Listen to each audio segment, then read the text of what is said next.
ঘন্টার পর ঘন্টা বিয়ে না করে কথা বলতেছিস, যদি মৃত্যু আসে কি অবস্থায় মরবি বুঝে দেখ।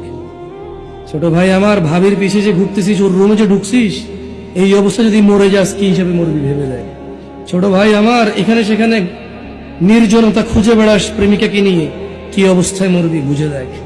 বোন আমার, হাজবেন্ড ডিউটিতে গিয়েছে অথবা বিদেশে আছে, তুমি অন্য পুরুষের সাথে সময় কাটাতে তোমার ভালো লাগে, বুঝে দেখো যদি মালাকুল মাউত মৃত্যুর ফেরেশতা আসে, তোমার ওই ফজর পড়া, ওই জোহর পড়া, ওই তোমার হজ করা, ওই তোমার সদকা করা, ওই তোমার দাড়ি রাখা, ওই তোমার টাকনুর উপরে প্যান্ট পরা, ওই তোমার কোরআন মুখস্থ করা, ও তোমার কোরআন তেলাওয়াত করা, ও তোমার এরকম ওয়াজের খরচ চালানো, সাদাকা করা, ইয়েতিম খাওয়ানো, ভালো কাজ করা, মা বাপের সেবা করা, বুঝে দেখো যদি তুমি জানা অবস্থায় মৃত্যুবরণ করো, মূলত তোমার ওই সময়টা ঈমানই থাকে না। কি থাকে না?